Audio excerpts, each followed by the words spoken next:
اعوذ باللہ من الشیطان الرجیم بسم اللہ الرحمن الرحیم ومن آیاتہ الجوار فی البحر کالأعلام ان یشأ یسکن الریح ویظللن الرواکد علی ظہرہ ان فی ذلک لآیات لکل صبار شکور۔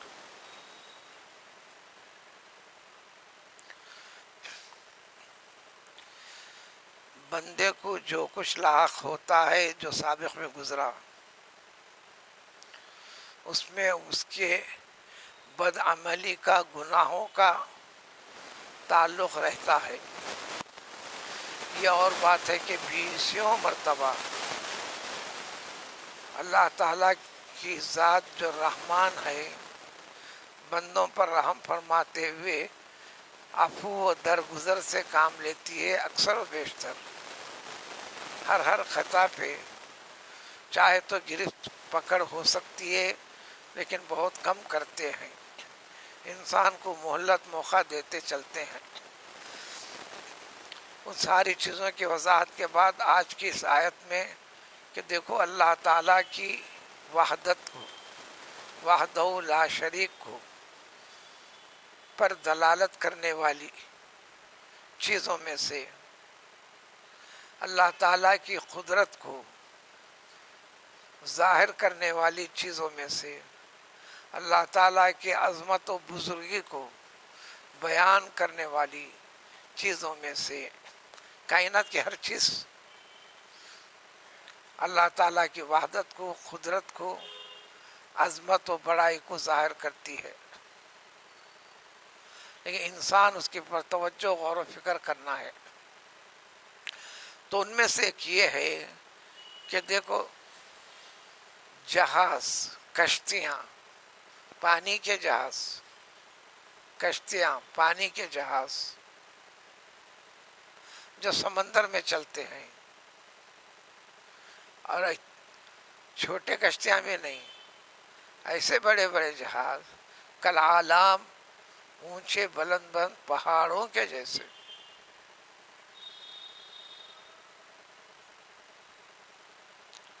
یہ حقیقت ہے۔ پانی کے جہاز جو بڑے بڑے ہوتے ہیں اس میں تو کھیلنے کا میدان بھی ہوتا ہے، واکنگ بھی کی جا سکتی ہے، کئی منزلہ ہوتا ہے، فلاں فلاں۔ جس وقت قرآن کا نزول ہوا اس وقت کی دنیا تک جہازوں کا سلسلہ اللہ تعالیٰ نے تعلیم دی۔ پیغمبر نوح علیہ السلام کو ایک بڑی جہاز کشتی تیار کروا لی گئی، چلی، اس کے متعلق ہے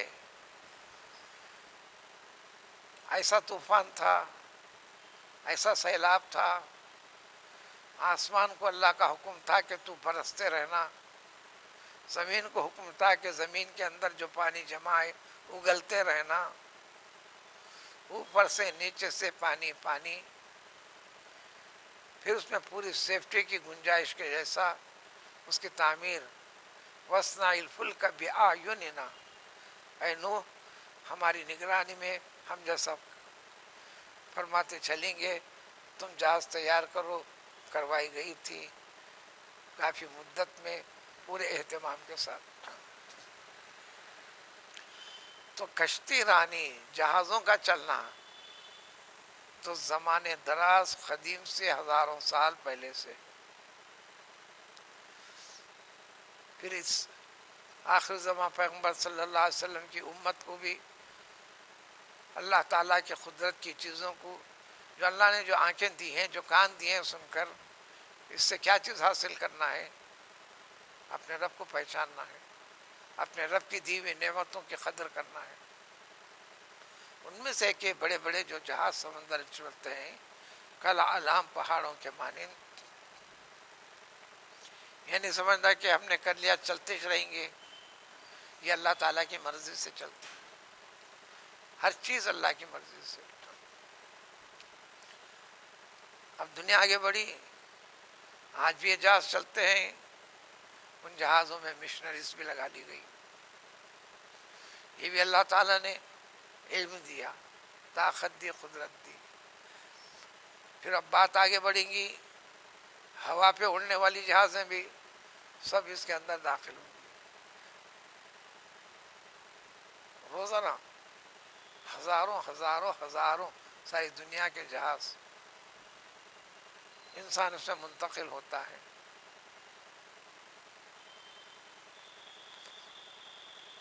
ہر پرواز کرنے والے جہاز کی پوری چیکنگ ہوتی ہے، اطمینان کر لیا جاتا ہے۔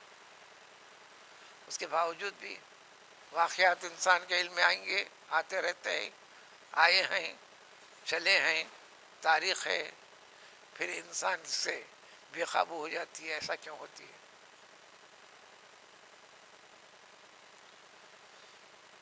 بعض گرے ہوئے اس میں سوار ہلاک شدہ لوگوں کے اس میں پورا ماہرین کا پینل بٹھایا گیا، ساری تحقیقات کی کر دی گئی، پوری رپورٹ ہے کہ کوئی خرابی نظر نہیں آئی۔ تاخیر میں سے ماہر نے کہہ دیا کہ عیسائی نے ضرور اس میں کوئی نہ کوئی منحوس رہا ہوگا جس کی وجہ سے یہ حادثہ ہو،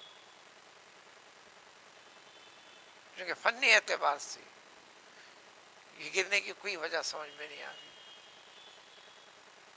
تو اللہ تعالیٰ فرماتے ہیں سب سے پہلی مثال پانی پہ چلنے والے جہاز جو صرف ہوا کے رخ پر پردوں کے ذریعے سے چلا کرتے تھے۔ اب جیسا بھی چلتے ہوں، دیکھو یہ اللہ تعالیٰ کی مرضی سے چلاتے ہیں، یہ بھی اللہ کی قدرت، یعنی ہر چیز کے اوپر۔ اس لیے اللہ کو پہچاننے کے لیے حکم ہے تفکروا فی خلق اللہ۔ پیغمبر صلی اللہ علیہ وسلم فرمایا اللہ تعالیٰ کی مخلوق کے اندر غور و فکر سے کام لو تو تمہیں تمہارا رب کا پتہ چلے گا۔ وہ وحدہ لا شریک ہے، وہ منعم ہے، نعمتوں سے نوازتا ہے، ہر چیز کا خالق ہے، ہر چیز کا مالک ہے، اسی کے اختیار سے ہے۔ ولا تفکروا فی ذات اللہ، اللہ کی کیسی ہوں گی وہ ذات، اس کے اوپر کبھی غور مت کرو، وہ سمجھ میں آنے سے باہر والی بات ہے۔ یشاء، اگر اللہ تعالیٰ چاہے، یہ چلتی چلانے والی جو نظام کے ساتھ چل رہی جہاز، جس کے لیے ذریعہ بنایا تھا تم نے ہوا کو، جس کو ہوا کو تو ہم چلاتے ہیں، ہوا کو روک دے گا اللہ تعالیٰ، یعنی جو سسٹم ہے اس سسٹم کے اندر روک دیا جائے گا۔ اس سسٹم کی کئی مثالیں قرآن میں بھی ہیں۔ چھری کاٹنے کا کام کرتی ہے، کاٹا گیا، پھر گردن اسماعیل علیہ السلام پر چلانے کے باوجود چلتے ہوئے معلوم ہوئی، لیکن چلی نہیں، کٹی نہیں، آگ جلاتی ہے۔ اس کی فطرت کو اللہ تعالیٰ نے بدلا۔ پیغمبر ابراہیم علیہ السلام کے لیے آگ کو باعث رحمت و نعمت کونی بردوں و سلامن کہہ کر دیا۔ ساری زندگی فرماتے تھے سیدنا ابراہیم علیہ السلام، اس وقت جو مجھے راحت، سکون، اطمینان، لطف ملا، پھر کبھی اس قسم کا لطف اور لذت مجھے محسوس نہیں ہوئی۔ اس کا ذکر ہمارے لیے کیوں؟ ہر چیز اللہ تعالیٰ کی حکمت مشیت کے اوپر ہے۔ فَيَغْلَلْنَا، بیچوں بیچ سمندر میں جب یہ سسٹم جو ہوا کو چلا کر ہم نے کیا ہے تو ہم ہوا کو روک دیں گے تو کیا ہوگا؟ درمیانی سمندر میں جہازیں رکی پڑے رہیں گی، موجوں کے تھپڑے مارتے رہیں گے۔ ان فی ذالک، اس جیسے نظام میں غور کرو تو ایک چیز نہیں، تمہاری فکر کے مطابق، تمہاری سوچ علم کے مطابق لآیات، ایک نہیں، بیسوں قدرت کو ظاہر کرنے والی نشان آیتیں۔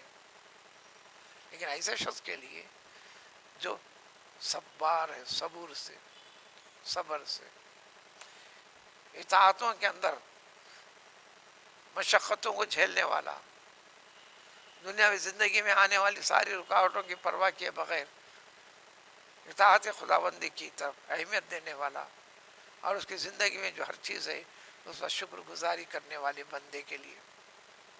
تو ان جہازوں میں آج بھی جاتا ہے، اسی لیے دعا کر کے بیٹھنا ہے. پھر آتی ہے کوئی خدا نہ کرے مصیبت، صبر کرنا ہے. پھر آرام سے پہنچ جاتے ہیں، اللہ تعالیٰ کا شکر کرنا ہے.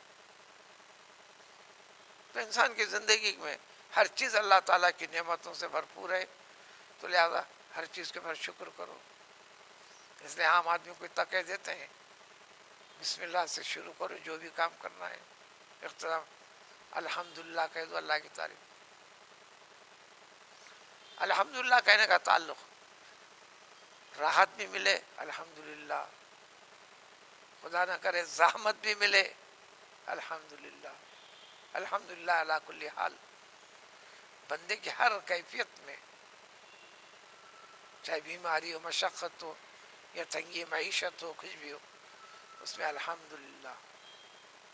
شکر کا تعلق جب جب کوئی چیز عطا ہو جاتی ہے، راحت مل جاتی ہے، تو اس کے بعد اللہ تعالیٰ کا شکر بھی.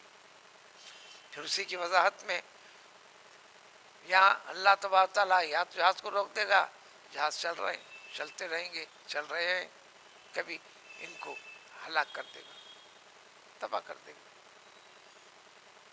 جہاز ڈوب جائیں گے، جہاز گر جائیں گے. کبھی منزل تک پہنچنے کے بعد لینڈنگ کرتے وقت پر اس کے اندر طاقت ختم ہو جاتی ہے. آپ کہتے ہیں فلاں خرابی فلاں خرابی. یہ ایسا کیوں کرتے ہیں؟ بما کا ثبوت، بندوں کے عمل کے لحاظ سے. اس میں سوار نیک بد سبھی شامل ہیں. جب کسی کی نحوست سے بھی ایسا ہوتا ہے، وَيَعْفُو عَنْ كَثِيرٍ، لیکن یہ سب کچھ ہوتے ہوئے اللہ تعالیٰ بہت سے مرتبہ اس کو معاف کرتے ہیں، درد گزر کرتے ہیں، آپ کو پار کروا دیتے چلتے ہیں.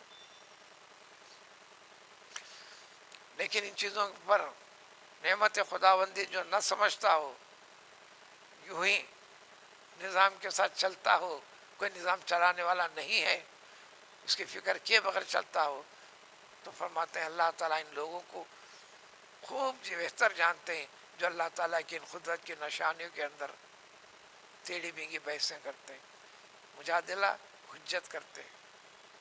جب ذکر کیا جائے حجت کرتے ہیں، لڑتے جھگڑتے ہیں، خوب جانتے ہیں.